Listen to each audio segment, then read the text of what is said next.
I'm Eric Bricker, and I've been a psychotherapist for over 25 years. One thing I can tell you for certain is that no one makes it through life unscathed. At some point, many of us will rely on the trusted counsel of another person to help us navigate difficult times, or to reconcile a troubled past. Whether conventional or unconventional, professional or informal, there are a lot of different forms that helping relationships can take. This podcast is an exploration into what makes these relationships work. Who are the people that help us? How do they help us? What do people need help with? My hope is to uncover as much as I can about this very human phenomenon, and I hope that you'll join me. This is the Good Counsel Podcast. I'm Eric Bricker, and this is the Good Counsel Podcast. I am here with Dr. Karen Flannery of the Palm Beach Wellness Institute. Dr. Karen, welcome, and thank you so much for joining me. Thank you. Happy to be here. Appreciate the invite. So many things to talk about. I'm so interested in your whole background. You are a medical doctor, board certified internist, board certified in addiction medicine. You have advanced training in botanical medicine. I have no idea what that is. Hopefully you'll explain that. Pharmacology, health and wellness medicine, lots of different things. And the Palm Beach Wellness Institute, which I'm sure we're going to talk a lot about today, consierge medicine in addiction. So there's so much to talk about, and I'm just thrilled to cover as much as we can. So let's start with this. The Palm Beach Wellness Institute, to my best understanding, is a concierge medicine style addiction medicine practice. It's you and a number of other practitioners of different disciplines, primarily working with people with addictions, also comorbid health issues. Tell us a little bit about that. Thank you. Sure. I think I would describe Palm Beach Wellness Institute as a physician-led integrative recovery and wellness team. But I think where we are a little different sort of than provide teams that are created individually, uniquely around each patient or client. We have about 30 people on our team now that enjoy working with teams everywhere from recovery experts in all types of disciplines, from coaches, companions, therapists, and weaving in wellness providers. And we create a team around an individual based on typically my first assessment with what we call the identified patient and their loved ones, their family. So let me ask you something. So generally, entry into this beyond the initial screening on the phone is I'm going to have an appointment with you as a physician, and you're going to do like an exam and consultation with me. And from there, I'm going to get some feedback from you about where to go next. Sure. So, I guess concierge means different things to different people. To me, it means taking the time to seek to understand. Doctors are so busy and burned out, and that's a whole nother part of my story, which I'll be happy to share later. But, up until recently, I was spending 90 minutes on a new patient assessment, and I decided it needs to be 2 hours, and sometimes we go longer because there's just so much to cover. And the other part of concierge is that it's in their home, in their natural environment, where it's just almost like energetically to be able to, it's palpable, when we have the privilege of being invited into someone's home, get to meet the family dog, all of the relatives, but really getting to understand what life is like for them in that moment. Just to contrast that with, I think, the general public's experience of non-concierge medicine, my annual physical was about 20 minutes.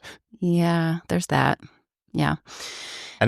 And among my friends and people I know, I feel like I'm kind of a leader because I actually went for an annual physical. Yeah, good for you. Good for you. It's funny, in this community, I've been practicing in this community for almost 25 years, and I've come to sort of embrace the fact that I'm a unicorn. I'm a square peg in a round hole in healthcare, and it took me a long time to figure that out. To figure out kind of what I wanted to be when I grew up. I knew from a very early age I wanted to be a doctor. That wasn't actually a question. Self-discovery as a kid and adolescent, you also figure out once you know you want to be a doctor, what kind of doctor? How do I want to help people? And I was always drawn, Eric, to like the neuropsych, even in undergrad. I went to University of Illinois. There's 120 majors you could choose from, and number 121 was choose your own major. And I took them up on the offer because I was like, I know I'm pre-med, but chemistry, biology, those are just too ordinary, and I just wanted to be a little different. And so I created something in the neurosciences or neuropsychology. It wasn't a thing back then.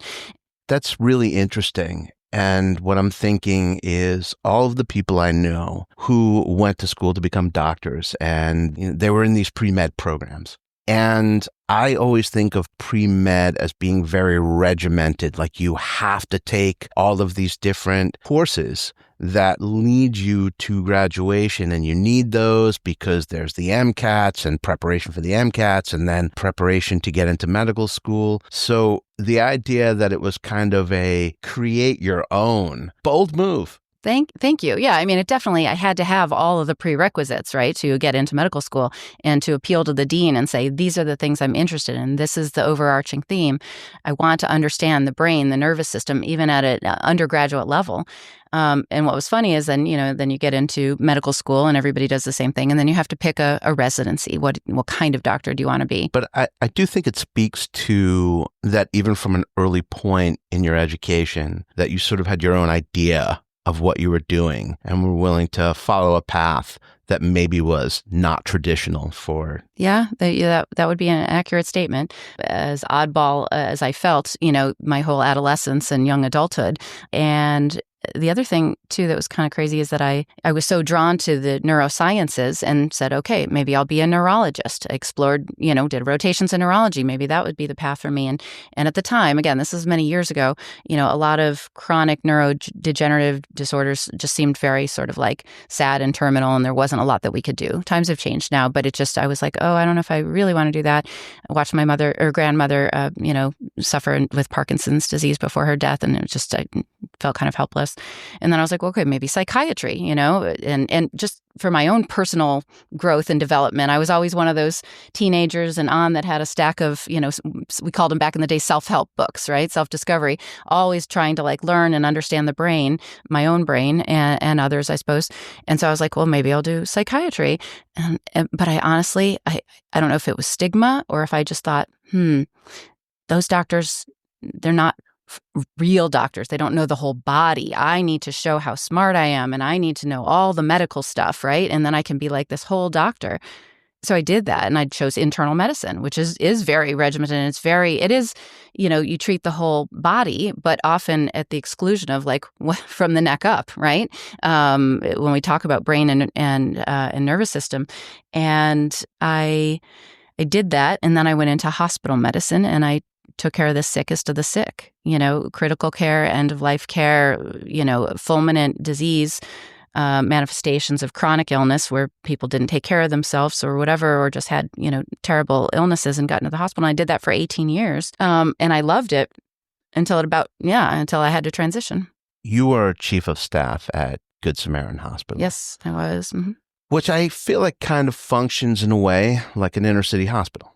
Mm-hmm, a little bit. And I have to imagine all of what you're talking about the chronic illness and dealing with the system and all of these different things that doctors deal with in a hospital like that is part of what we're talking about now. And I can imagine as a physician who had a lot of these curiosities and ideas about doing medicine differently, to be in a system like that, I have to imagine it was challenging for you.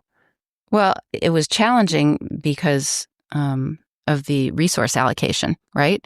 I made a commitment to myself straight out of the gate, the first day that I started practicing in hospital medicine, and I said, I'm never going to look at a face sheet, the demographics, the what side of the tracks the person is from, their insurance or lack thereof, their ability to pay. I didn't want to know. I was a paid doctor. They paid me to work in the hospital, and so I didn't have to worry about billing, and I just wanted everyone to get what. Now, when I look back, I wanted everyone to get concierge level care. I wanted them to be treated like I would want my family member treated in the hospital. And I did that for a long time. And I think I exemplified high quality care, really focusing on risk reduction and trying to look at all the factors, the psychosocial factors that led to someone being sick and set them up for exacerbation of their illness or readmission. And the problem was that it was that very behavior of mine, wanting to pull up a chair, seek to understand, spend time really looking at the whole biopsychosocial model of approach to sick care, that made me burn out. Not because it brought me down, but because it wasn't supported financially. And I was told, if you can see 15 patients a day, you can see 20. Now you can see 25. Now you can oversee 25 more with the nurse practitioner and admit 10 more from the emergency room. And now you have to do all this extra documentation as we roll out electronic health records. And I loved that job until it was just about to kill me. And I had to pivot. Yeah, I understand just your breakdown of it. It sounds like that could be overwhelming because you were swimming against the tide. And I feel as though in this country, all of medicine is in that hospital care and clinic care. It's insurance-based care. A lot of that is these short visits and trying to crowbar in as many patients as you can. Yeah. And it sounds as though you were unwilling to compromise your principles in that you were going to do it the way you knew was right, regardless of what the administrative elements were and the resource allocations and all these different things, even though administratively that was maybe working against your natural. Indeed. And really kind of coming to terms with what is sort of my natural tendency. I knew that I could not survive in that environment, volume-based work environment. It just was inconsistent with my values and how to take care of the sickest of the sick.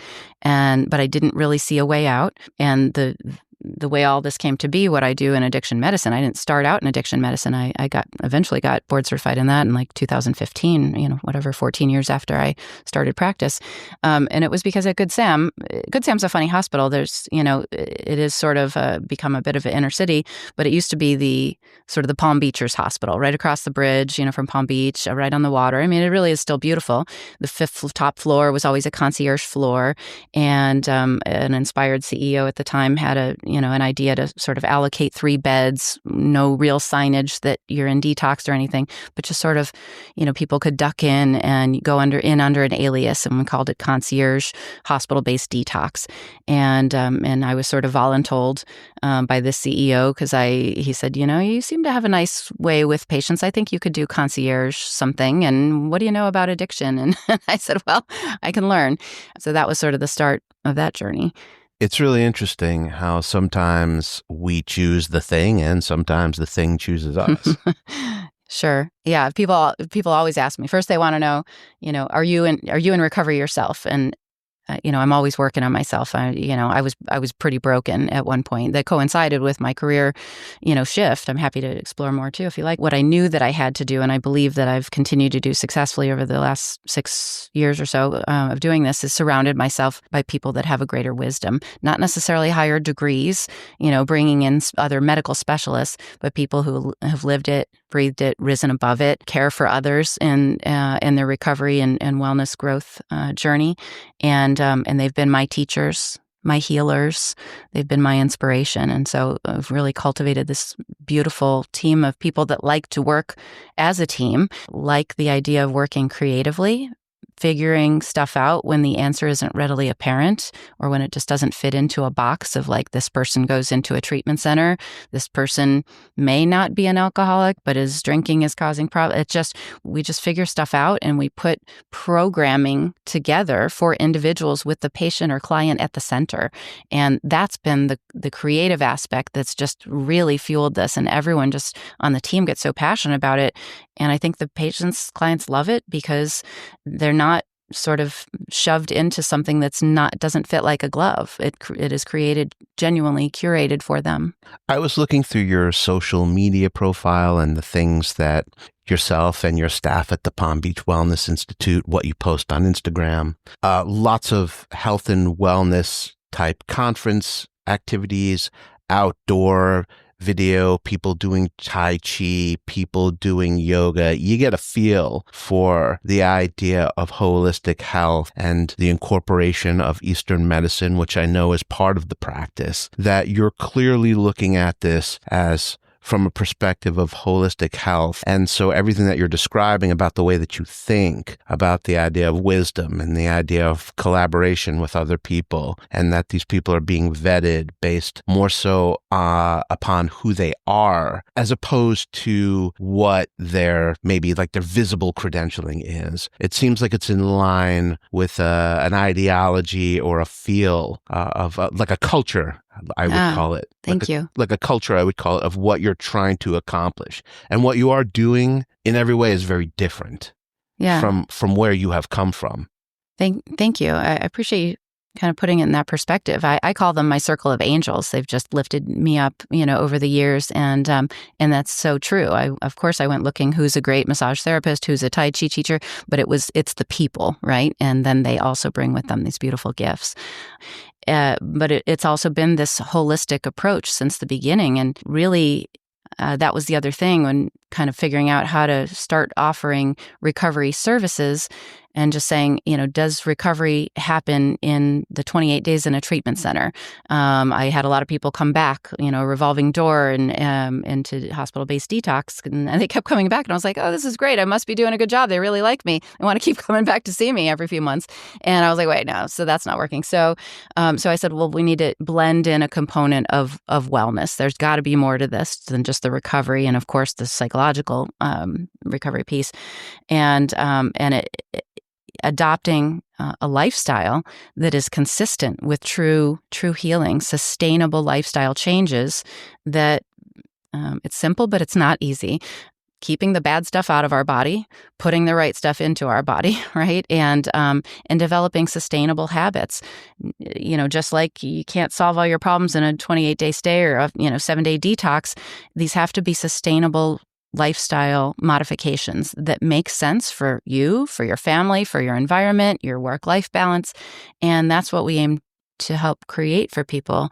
Let me ask you a question about that. When you're dealing with people with substance use disorders, let's say alcoholism, and you're talking about lifestyle balance, you're talking about making changes beyond what we all know, right, of not drinking being probably first and foremost, and a supportive community like Alcoholics Anonymous being another really important component. What are the other healthy lifestyle choices that are correlated with successful long-term recovery? From a medical standpoint, what works? Okay. Well, I'll try not to get too much on a soapbox, but it's, somewhat rooted in what doesn't work. I mean, our healthcare system is pretty fractured, and we miss huge opportunities in the fundamentals of what we're now referring to as lifestyle medicine.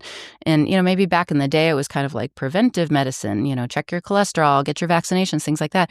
But as I have done a deep dive and gone to some of these cool conferences and hung out with people in the functional medicine, lifestyle medicine space, it is super humbling because it made me realize that, sorry for those of you who didn't go to medical school listening to this, but doctors get about 10 minutes of education on nutrition in 4 years of medical school. And it's pretty pathetic. And we don't even know what we don't know until we get out and say, well, we sure know a whole lot about pharmaceuticals and Band-Aids that we can slap on to your sort of chronic, your manifestations of chronic inflammation and imbalance in nutritional and movement and connection with people, community, sense of purpose.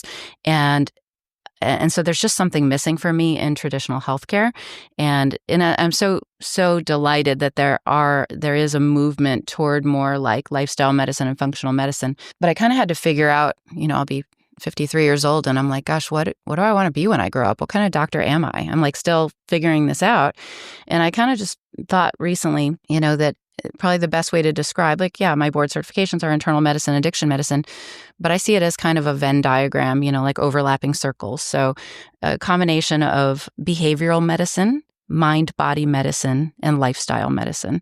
So the behavioral pieces, I do have that passion for the neuropsych aspect of sort of, which kind of goes into another thing that they don't really teach in medical schools. How does the wellness of our mind, our brain, our nervous system impact our physical being, and vice versa, right? We know if we're sick, then we feel more depressed. If we're physically ill, it brings us down. Or we get anxious about our health, things like that. But it's bi-directional, and really doing a deep dive and helping people understand that, yeah, it is in your head because it's mind-body stuff. We cannot separate them, and we can't just treat below the neck kind of thing.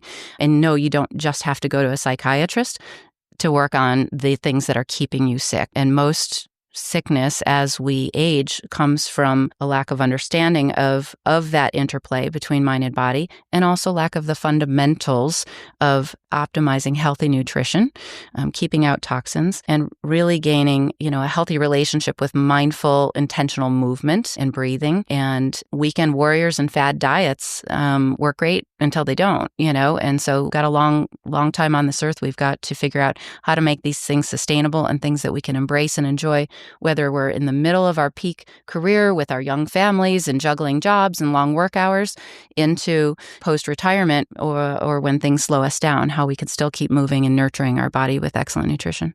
So one of the things I'm hearing from you echoes a sentiment that I'm hearing a lot in the world of media, podcasting, social media, that we're focusing a lot more on what historically would have been called prevention and lifestyle, that we have become such a disease culture of getting sick and throwing medications at the illness. And so we have this country that is riddled with obesity and diabetes and heart disease and all of these conditions, which many of them have a genetic component, but they're also very much based in lifestyle. They're almost like lifestyle illnesses, you could say. When you couple that with addiction, and which is also a huge issue, right? The amount of substances that are being used. And we can include in that definition tobacco and nicotine and all of the various ways we consume that.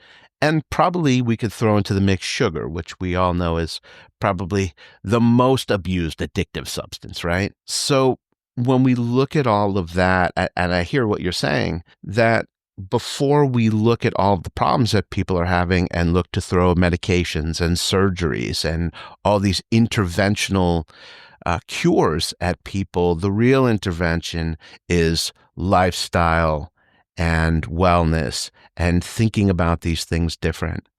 And it's really interesting. You have these you work in addictions, you have these light bulb moments, right?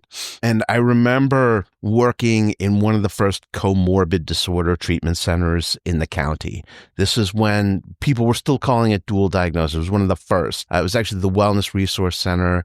They were one of the first to do the day-night treatment, and they were taking clients that historically would have been primarily residential, and we were able to put these guys in apartments and have them come to treatment during the day and transition them into the workforce and all of these things that were relatively new in the space. And we were treating people who really bordered on being primary mental health, comorbid with substances. So there was this thing that would keep happening especially when they would get to the transitional housing. And you would look at these people and you would see the way that they were living, right, with the information that they had. And you had somebody who started off the day with a Hot Pocket and like a Monster Energy drink and, smoking in excess of a pack of cigarettes a day. And then you get to lunchtime and it's another Monster Energy drink and like a Bear Claw from the gas station. And that's not unrealistic. I mean, that's kind of like almost sort of standard for a halfway house type of diet in early 2000s, before people started thinking about the difference between carbohydrates, proteins, and, all of these different things. And so you seeing all this, and you would see these clients in horrible moods, irritated, lethargic, couldn't get along with anybody, just really making a terrible adjustment to early sobriety and early recovery and mental health. And the first thing anyone wants to do is we take a look at people and they're like, you know what? The meds, they're not properly medicated. They're not stable. Like, look how irritated this person is. Look at how they're acting, or he can't get out of bed and all this. I went along with that because that's what everyone was doing. But you think about it over time. You say, you know what? I wonder if maybe you weren't drinking so many of these. What is in the Monster Energy drinks, and why does it look like radiator fluid? Like, that can't be good, Indeed. And on that note, it's not limited to, halfway houses and lower sort of, economically resourced places. I primarily, most of our patients are generally affluent, and if they do need to go in someplace for residential level treatment, we kind of send to the ones in South Florida that really cater to executive and concierge level programming, and we work very well with multiple centers in the area in that regard. But I found that I have taken a particular interest in giving sort of loving constructive feedback to the executive directors of these programs with regard to all of the components, the pillars of wellness and lifestyle in these settings. From everything from smoking. I can't tell you how many people I have had come out of treatment saying, well, I wasn't a smoker. I had quit smoking for years until I went into rehab, and now I'm smoking again, because it was like culturally, okay, I guess you're dealing with something else, so you just start smoking. But the nutrition piece is huge. And so the feedback I often give is, what are we nourishing their body with? They're just rebuilding. Are we giving them access to primarily plant-based whole food diets? When I look back on sort of like the history of addiction treatment, right? As a industry, you could say it started in the 1950s with the American Medical Association's adaptation of a definition of alcoholism as a disease. That was like, I think, in my mind, that's a big landmark discovery and paradigm shift where we're now treating this as an illness. And you look at where treatment centers started and what the thinking was. And even into the 90s, when my career started, the early 2000s, and the thinking about smoking, the thinking about nutrition and diet. And I remember some of the conversations where it's, hey, this person is overweight, they're consuming a lot of food, they're not eating healthy. Well, they're in early recovery, and they can deal with that later because the primary issue is the addiction. And as long as they're not drinking and using, we're doing a good thing here. Let them eat what they want. And these people were putting on massive amounts of weight in treatment.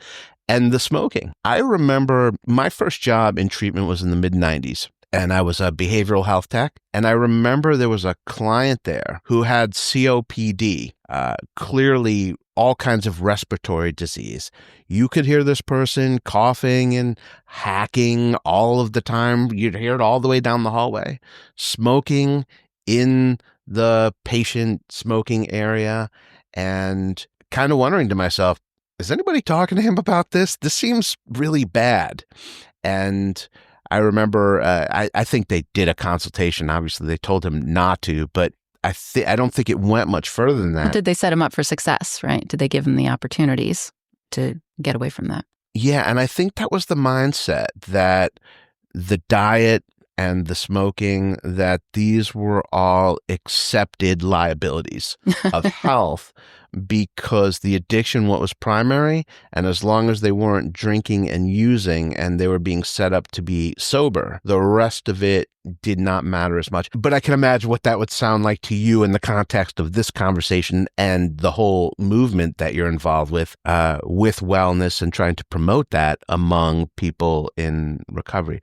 So let me ask you this. I know that as we're moving forward, as the industry of addiction treatment and the science of addiction treatment as it moves forward, that the science is leaning in the direction that you are correct, that these movements towards health and wellness, that healthy diet, that not smoking cigarettes, that, not taking in these toxins, that these behaviors are correlated with successful recoveries. Any studies, any data, anything like that to share or well, certainly. Now, nutrition is an interesting one because there's just so many theories about different types of diets. But, if we could go pretty deep into this. But I think probably the short answer would be the best data that we have on diets and overall well-being, which would then sort of tie into their success in maintaining a healthy lifestyle and recovery, would be whole food, plant-based diets, Mediterranean-style diets, promoting sort of decreasing inflammation. And we're learning so much more, even just in recent years, about refined sugars and processed and ultra-processed foods and the impact that they have on the brain, on our gut microbiome. This even 2 years ago, some of this stuff sounded like woo, right? And it's like becoming mainstream. And so I wouldn't say that I could point out any studies in particular as it pertains to substance use disorders and addiction, but it is coming to the forefront because we're realizing that a lot of our brain dis-ease it comes from these things that are overlooked. Gotcha. So you could sort of surmise from that, even though the studies are not pointed directly at addiction, that all of the things that we're discovering about ultra-processed foods and what happens when someone stops consuming these kinds of things, refined sugars, what happens when someone gets off of these things, when someone adopts this more like what you described, this Mediterranean-based diet, which seems to be the one that people are really talking about the most as far as being the most healthy and balanced, that the attributes, the health benefits of it would be directly transferable to addiction recovery.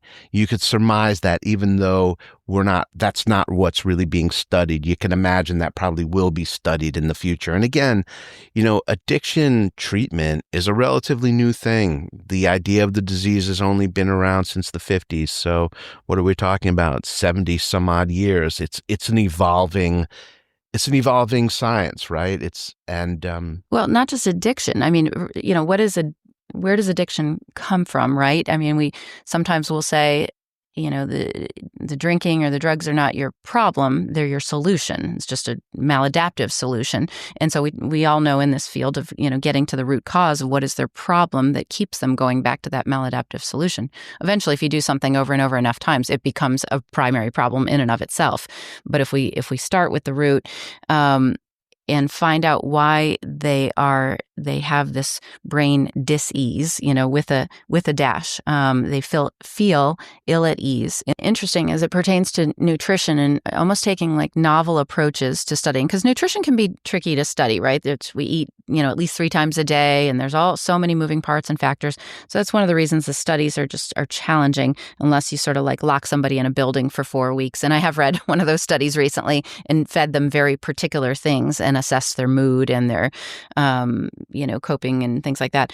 But just as a little aside, I got involved a bit last year and did some volunteering with a local organization based out of Jupiter called Fresh RX. And I was just so moved when I heard the physician that started this, and it was for people who were basically in food deserts. They live in Palm Beach County and Jupiter, but they just didn't have access or knowledge or both of the importance of plant-based whole food diets, and wanting not only to provide education, but provide the food, actually just provide some fresh produce, locally grown, organic, independently owned farms, and literally deliver the food to them. And so they did their own sort of internal studies, and it was just so intriguing.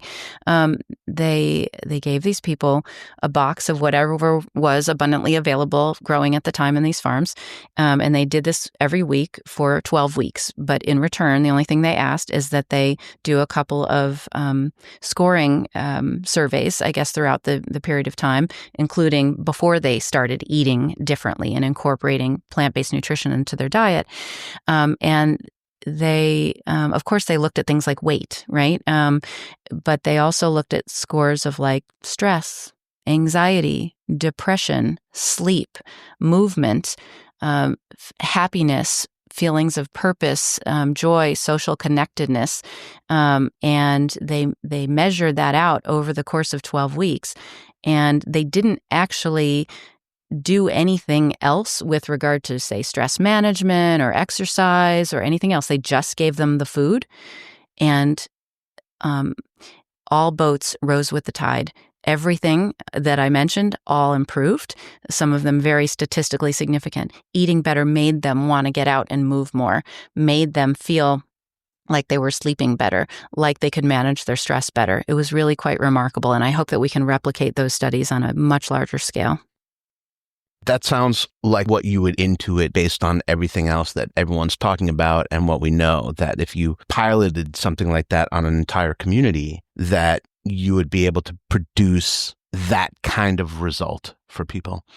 Yeah. I mean, like I said, these things need to be powered, with greater ends, greater scales, so that we can actually publish things like this in medical journals and have it be called evidence-based. But it also is kind of like, this is, I guess, where my disenchantment with sort of the healthcare industry comes in, is why are we putting so many resources into pharmaceutical research and not into a study like this? So that's the whole figures lie and liars figure mentality, right? Because it's hard to even be a really good purveyor of research. Studies come out and you could say, oh, okay, so this is what the information tells us, this medication, or this is the way to manage this condition, right? And then you look at it, and the first question I have is, wow, it's a study that involved like 600 participants. Sounds expensive. Who paid for that? And it's like, oh, the good folks at Merck, I wonder why they invested all that money into this study. Was it because of the benevolent humanitarian purposes that they did that? And so then you start to question, well, the research that they're targeting and how the data is used after the fact. Was it all part of marketing, or was it really an investment into science? And I think that from what you're saying, it's this larger perspective about what's happening in our country with what research actually is and who's funding it, where it used to be that hopefully these things were being funded by foundations and from the government, and that or the National Institute of Health, and you were hoping that it was the pursuit of knowledge and academia and just improving us as a society. We would hope. No, I just, listen, I just try to position myself. I'm right in this with everybody else that's going through this. There's a lot of uncertainty in healthcare, and I grew up in a family of pharmacists. My dad's a pharmacist. My sister's a pharmacist. We have these conversations all the time of like, Karen, you can't swear off the pharmaceutical industry, and make them the bad guys. Like I take some prescription meds. My family does. I give them to patients if they need them. Like, I'm not like totally anti-pharmaceutical. It's just really, I think, rather than kind of taking a negative tact, is coming at it in a way that is more inspirational and motivating. And I think that's kind of this idea of where lifestyle medicine intersects with mind-body medicine, recovery, mental health, is giving folks a sense of agency over their own health and well-being based on their actions, based on their lifestyle choices, including nutrition and movement and keeping the toxins out and managing stress and all the other and sleeping healthily, all the other pillars of health. They can sort of be more in control of preventing or minimizing or even reversing chronic conditions, whether they be technically medical, physical, or mental health. I think that giving people hope that they don't just have to wait for the next magic pill that's going to cure their depression or the anxiety. Whole other tangent, everybody's looking for new things, right? People saw my post about, botanical medicine certification through Cornell, which was just something like a personal interest. And I was like, oh my gosh, I'm so excited. Let me post about it. And everyone's like calling me, hey, are you doing plant medicine? Are you doing ayahuasca ceremonies in Costa Rica? And I was like, whoa, like maybe I'm open-minded. Like we're all figuring this out together. That wasn't the intent. And of course they touched on things for, psychological and the nervous system in botanical medicine, but it was really just almost truly going back to like, what's the healing potential in plants? And this is nothing that we cannot reinvent the wheel. We can study what's been learned and done in indigenous cultures over thousands of years. And maybe we can kind of take something away. And by the way, a lot of the people that come to me and say, oh, I don't want to take pharmaceuticals. I want a natural solution. So I'm going to take supplements, or understanding that a lot of the pharmaceuticals, for example, some chemotherapies are based in, bark from trees. Like it's not, it doesn't have to be a division. It has to almost sort of be like a respect for what nature's abundance offers us, both in the way of what we can put into our bodies and where supplements and pharmaceuticals originate. So let me ask you, because I was fascinated when I saw that you had the additional certification in the botanical medicine, and that it did come from Cornell. So it's an Ivy League education. To me, instantaneously, that is legitimized. So if it's not about the plant medicines that people are talking about the most, which is the ayahuasca and the psilocybin and all these different things, what direction would a person in their personal life take plant medicine? Like, what's a good practice? What is helpful? Well, and again, I don't want to detract from all of those things for sort of central nervous system and brain let's call them neuromodulatory agents. There's so much that is emerging, and that is it's just a tricky area to study because it's underground for the most part, except for ketamine. As far as the other things, it really, I think, my desire to do that stemmed from people wanting my professional opinion about supplements and, things like, teas and tinctures. And they found something on social media that says it'll cure your rheumatoid arthritis if you take this, this plant or herb or something like that. And so I think that most medical doctors, when their patients ask them about supplements and natural sort of remedies, most doctors' standard answer is probably won't hurt, could help. And I wanted to just take that to the next level a little bit. You'd be able to tell them exactly how it would be helpful, or exactly how it... And to tell them if there is some evidence. Like busy doctors don't have time. It's hard to find this type of evidence in the typical sort of doctorly literature that we go to, and guideline-based things. There's not a lot on natural remedies and supplements, but there are some other really awesome databases. And so I'm kind of pulling it all together to just be a point of reference for people that are like, is there any science, real science to this? You read science-backed, right? You see that all over everything now in wellness. And so it's super important to me to just be like, I don't have all the answers, but I'm going to kind of dive into my pool of resources, and I'm going to let you know what we kind of do think we know, what the current science tells us about these things. Any thoughts about plant medicines, botanical medicines that help people in early recovery, things that are good to consume in terms of supporting their neurology or their sense of well-being, that are natural? And yes, I would probably want to get more particular with each individual patient to kind of just, Gotcha. Go down that journey with them, and let them know particularly what they're trying to focus on, whether it's sleep, whether it's anxiety. I'll just give you like what I thought was a pretty interesting anecdote, and it pertains not only to botanicals, but the idea of botanicals are plants. So plants and foods, right, that affect our brain health. Let's just kind of talk about that for a second. I don't know if you've heard of Dr. Uma Naidu's book called "This Is Your Brain on Food." It's a funny title. Great title. But she's very smart. So she's a nutritional psychiatrist. And with nutrition also comes supplements, right? Because it can be hard to like get everything from plants or from what we eat. And so that's why supplements were created. It's just a not super well regulated industry. People can really get sucked into the whole like buying lots of supplements and looking for different types of cures. So I'm just cautious but open-minded and happy to co-explore. But anyway, Dr. Naidu in nutritional psychiatry, I listened to her audiobook and found it very compelling. Interestingly, a lot of times I'll listen to an audiobook on like 1.5 just because I want to get through it and get on to the next one, because I'm sort of like this voracious audio reader. It makes me feel like a speed reader, by the way, which I never was. But this one, after I did that, and then I kind of took some mental notes and started correlating it with some of the patients that I was seeing, and then went back and listened to it at like 0.75 and like took some notes and my phone. And I was like, I went back to a few patients, and I had two patients actually with OCD, which, I mean, of course it's fairly common, but certainly not as much as like depression and anxiety. And I'm not a psychiatrist. I work in the behavioral health space, but I'm not a psychiatrist. And so, I talked to this patient whose obsessive, intrusive thoughts were just off the charts. And it was like kind of keeping him at risk for relapse, interfering with his sleep. And so we started talking about his diet. And I was like, tell me like some of the foods that you enjoy.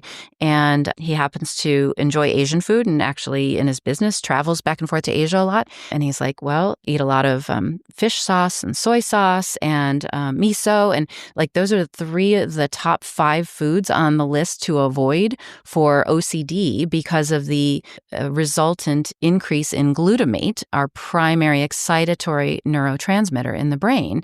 And so he's basically just like feeding his glutamate pathway with these foods. It was incredible. Wow. Yeah, it was so cool. Wow. And you would never think. Never in a million years. I'm looking at those things and I'm like, oh, Asian vegetable diets, like. It's glutamate. Like we all know MSG from back in the day, right? Don't eat like crappy Chinese food that's loaded with MSG for flavor. So that's glutamate, right? Monosodium glutamate.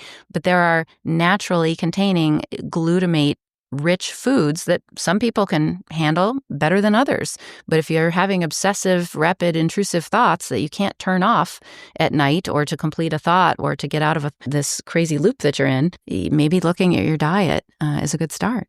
Oh, that's great. So there you go. That's a direct connection between something that someone's eating and a thinking pattern that probably most people, it's counterintuitive. Most people would not think about diet in that respect. I think we know that caffeine is excitatory. I think we know sugar. Mm-hmm. Most people know those things, but glutamate. For sure. Yeah. Fascinating. Definitely didn't learn that in medical school. There's a lot of talk about gluten, and it started with the people with the celiac disease, and now everybody is gluten-free. And there was a movie called This Is the End. It's a Seth Rogen movie. The joke is that these guys are partying, they're drinking and smoking pot the whole time. And one of them goes to visit the other, and he won't eat a certain food. He won't eat bread. And he's like, why aren't you eating this? And he's like, I'm gluten-free now. And they're both like, do you even know what gluten is? Right. And so the joke is, what is gluten? But what do you think about that? People adopting the gluten-free diet? Sure. Gluten-free, dairy-free, or certain types of dairy. I mean, these are all movements that I think we're kind of linking back. And certainly if you have celiac disease, that's like a whole other bucket of, you definitely need to eliminate that from your diet. So why would all these people that don't have celiac disease avoid gluten? And it's our understanding is, how it promotes inflammation, and our understanding of inflammation at the level of the gut and the connection between the gut and the brain. We call this the gut-brain axis. And again, this is the stuff that a few years ago was like, oh, we don't speak about that out loud in medical circles. And now doctors are kind of like, I think I'm going to listen to this webinar on, our gut microbiome and inflammation, because if we eat things that are, say, high in gluten that promote inflammation at the gut level, and it sort of breaks down the layer that protects the bad stuff that's inside our gut from sort of leaking. If it sounds so unscientific, leaky gut, like I actually wish they would call it something else, but it also kind of says what it is, right? Because if you think of it, we really actually have this beautiful total septic system that runs from mouth to anus and like goes right through us without poisoning us. But if it leaks, we get really sick. And people know that if they've ever had a bowel perforation, they end up septic and in the hospital and ICU and things like that. We're not talking about full on perforation. We're talking about breaking down of sort of this tubular membrane that's supposed to take the bad stuff through our system and all the unhealthy bacteria and things that go with it. And when we break down that membrane, that healthy barrier, our body goes on the defensive. It sees it as an attack and it starts mounting an immune system, but it's like super low level. It's not fulminant sepsis because you just exploded your bowels. It's like little bits every day, all the time. And so we get this sort of chronic buildup of this chronic immune-based, almost like our body is wanting to sort of attack itself. And that also affects the brain's function as well. Yeah. You're describing what is called leaky gut, which is a lot of people are talking about this. I think it's another one of those things like gluten that a lot of people are talking about, but very few of us know what it means. And this is what you're describing now. So there's an actual leakage in the septic system Microscopically. on a microscopic level. So it's somehow or other, it permeates the container and it's getting into what? The rest of your circulatory system? Indeed. Right. So it's essentially you have things that are coming through, just to break it down into the simplest terms, you have this natural septic system from your mouth to your anus. And so maybe somewhere in the intestinal tract, there are these microscopic leaks in the system that are kind of getting into the rest of us, into our circulatory system, maybe into the blood. And this is making people sick. Absolutely. That's terrifying to think about. So when you're talking about the actual perforations, like someone who had an actual rupture in the intestine, it's almost like a microscopic version of that, because that would kill a person. Yes, chronic and what we call indolent, very slowly brewing, and it doesn't grab our attention because it doesn't hurt, we don't feel it. And that's what the term indolent means, is that so leaky gut is kind of like a slow moving over time. There are these microscopic leaks in the septic system. Indeed. So what happens if this microscopic leaks and this waste material is getting into my blood? What's going on?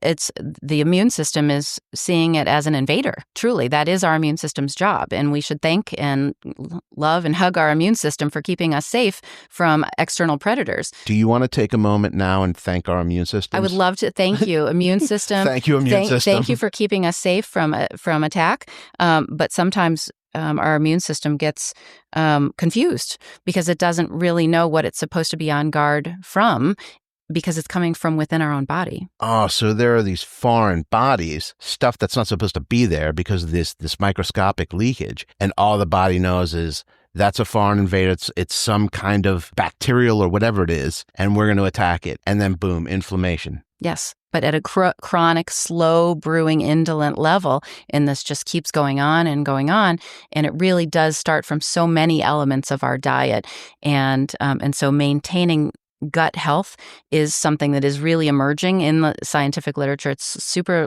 cutting edge, and it sounds so crazy, and definitely didn't learn about this in medical school. And even if you go to a GI doctor, they're kind of like, yeah, that's not actually mainstream, but yet they're like, I see where we're going with this.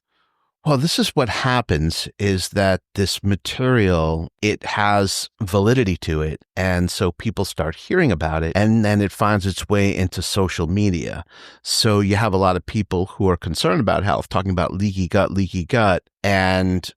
But I think most of us don't really know what that means, because I've heard that term plenty, but now I feel like I actually understand what it means, which is great. And so hopefully anybody listening to this who's not a medical professional can hear that and say, all right, this is what they're talking about, and this is what indolent means, and this is how this leakage over time can become really problematic. So if I was a person who had this leaky gut, what then is the solution? Is there a way to, say, fix the leaks? Yes, primarily avoiding things that cause increased permeability, of that breakdown of that barrier leakiness, plant-based whole food diets. So what are the toxins that break down that membrane?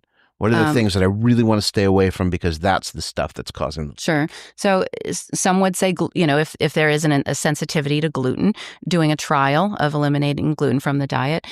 Dairy, that's a whole other topic, but there are some dairies that are better than others. And honestly, the biggest one is ultra-processed foods, and all of the ingredients. If you just read your labels, man, if they've got more than 5 ingredients, just put it back on the shelf. It's processed and then some, ultra processed. And so if we can sort of plate our meals with half of things that are naturally grown, add in some healthy lean protein, if it can be, animal based, if that's your thing.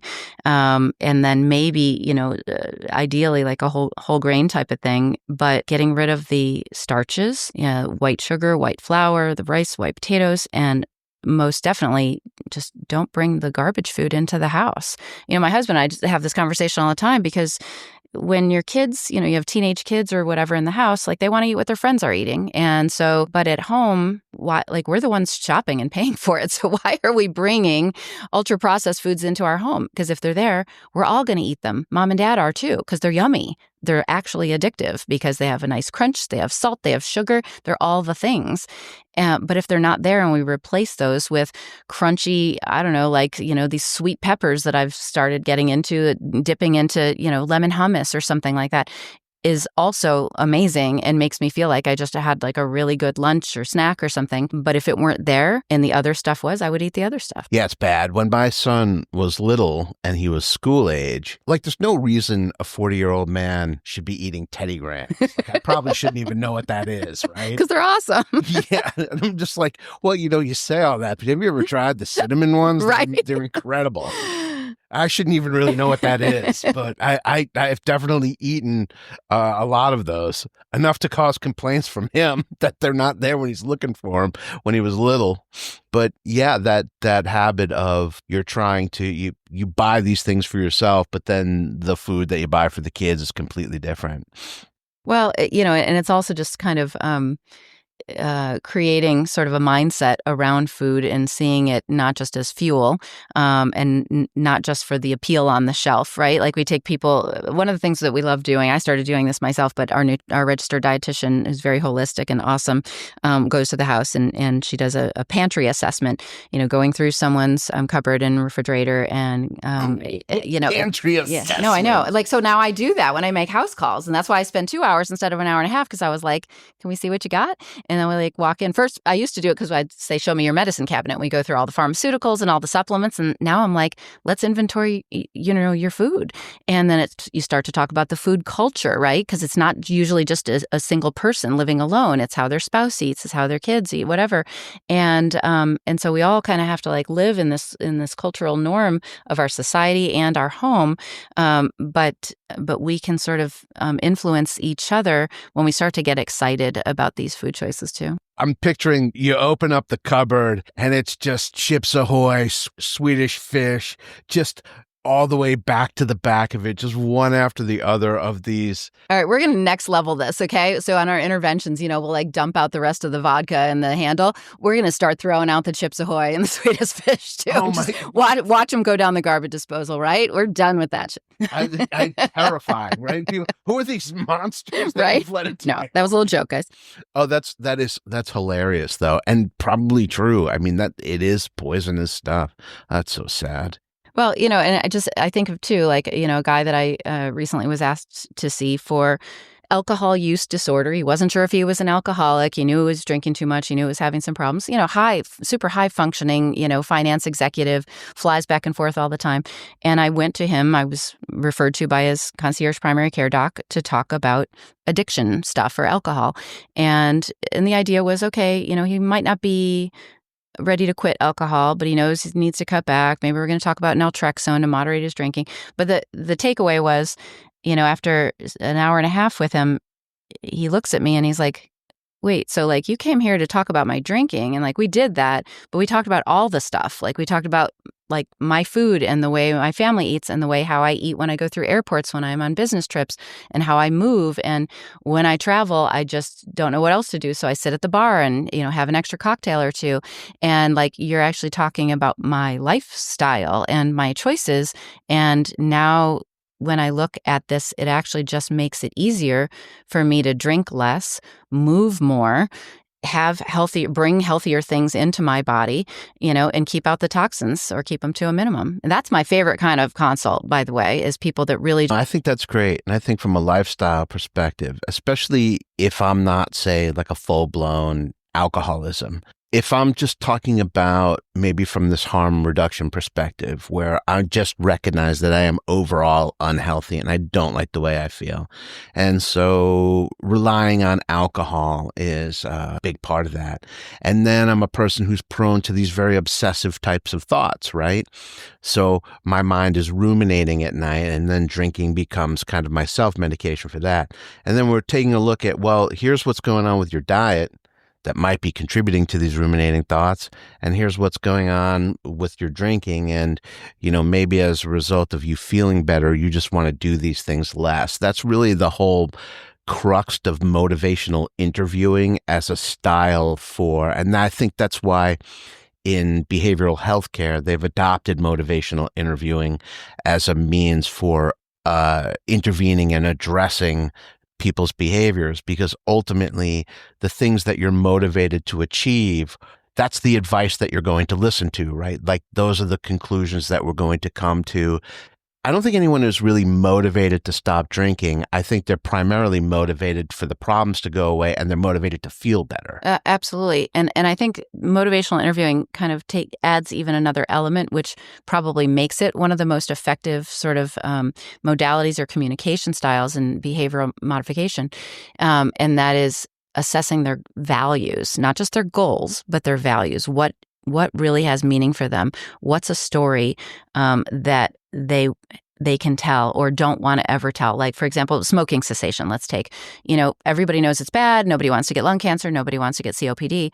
But what about the 60-year-old who says, my daughter's pregnant and, I'm going to be a grandmother and I want to be able to run and play with my grandkids. I don't want to be coughing, hacking, and wheezing because, I keep smoking.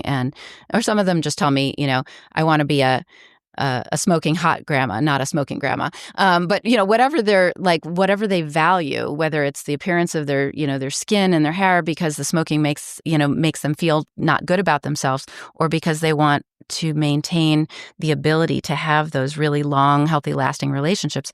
It's identifying values and then with open-ended questions and reflective listening, guiding them in a dialogue type fashion of what behavior changes might you do that might move you closer toward those values and consistent with your goals. And we know that that's what works. We know that the way we learned in medical school, which was kind of waving our finger and saying, stop eating potato chips and get off the couch, actually doesn't work. I discovered motivational interviewing probably 10 years ago and have adopted that into the practice when we're talking about specifically behavioral changes.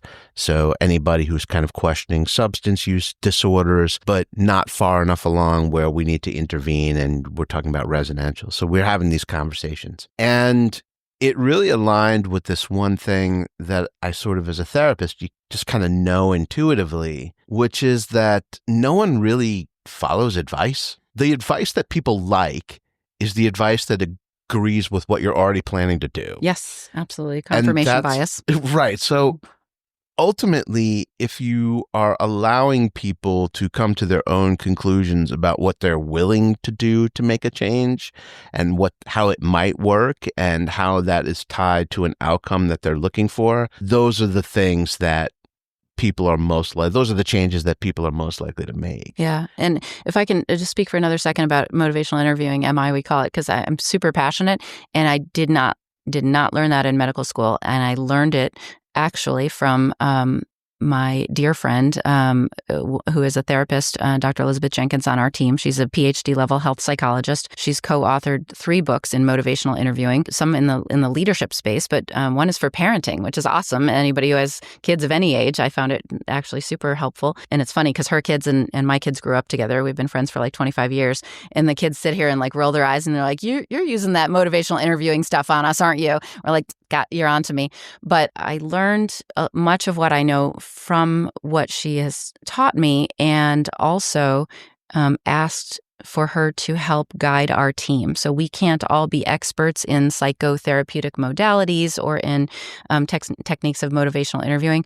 But I would say our entire team has or is becoming MI informed because we have team educational sessions and say, okay, we've got fitness and nutrition coaches and recovery coaches and people that are more at a coaching level where they check in with folks every day, sometimes twice a day. How are you implementing your behavior modification?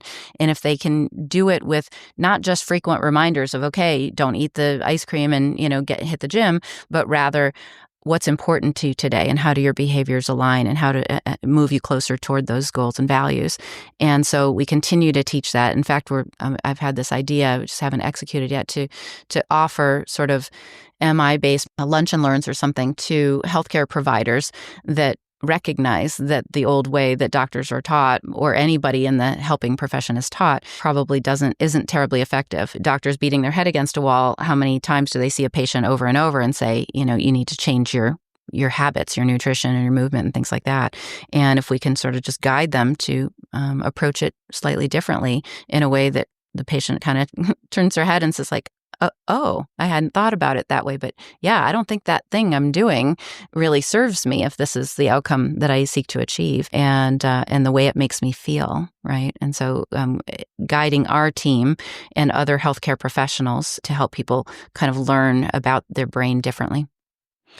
Yeah, it's great. And I believe that motivational interviewing is kind of the behavioral health modality that is really being pushed into the world of integrative medicine. Like that's the behavioral health component is because they're short interventions. It doesn't necessarily have to be an hour-long therapy session. These are short interventions. So when you're looking at people who are behavioral health specialists working inside of medicine, this is what is being promoted as effective in behavioral change regarding health. So it sounds like you guys are way, way ahead of that and way on top of it. And it sounds like it fits right in there with everything you're trying to do to get these people connected with these healthy habits, in addition to dealing with really, really dangerous life-threatening behaviors. So you're really kind of covering everything. It sounds like it's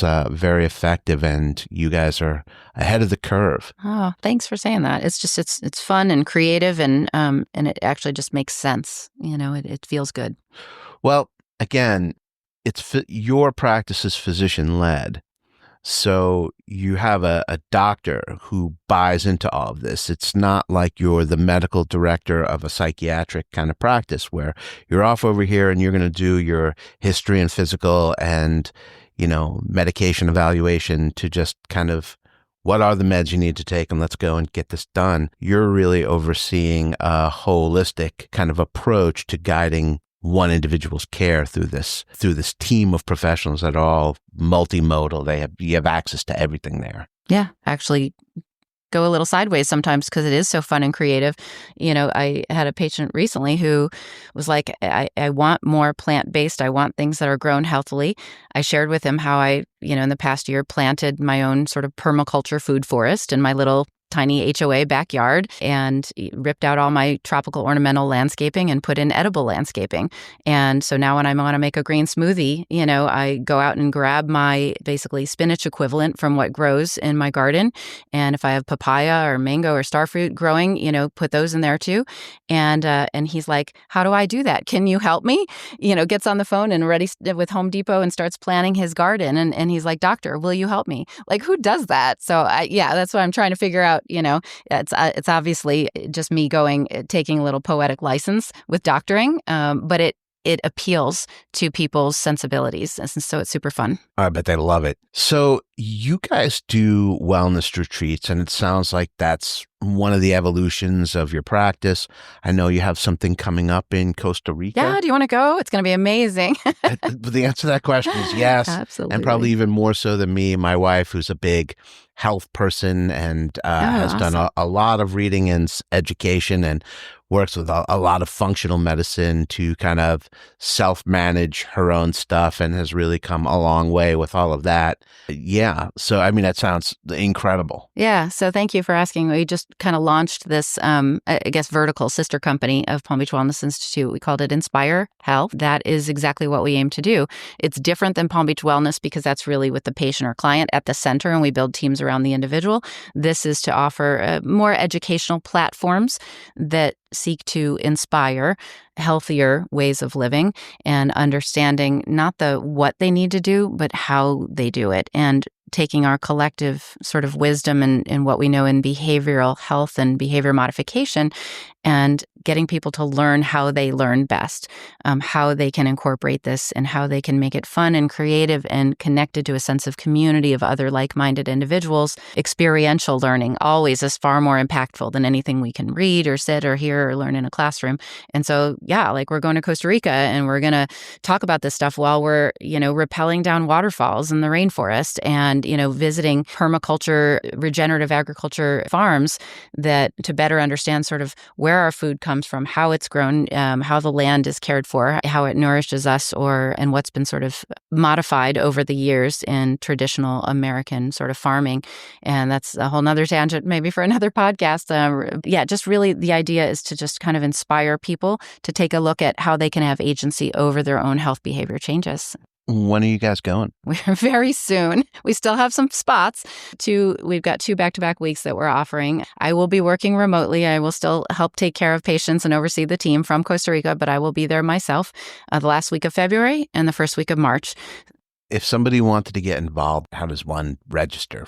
That has its own website, so inspirehealthretreats.com. All you have to do is kind of follow leave your email or call our contact numbers.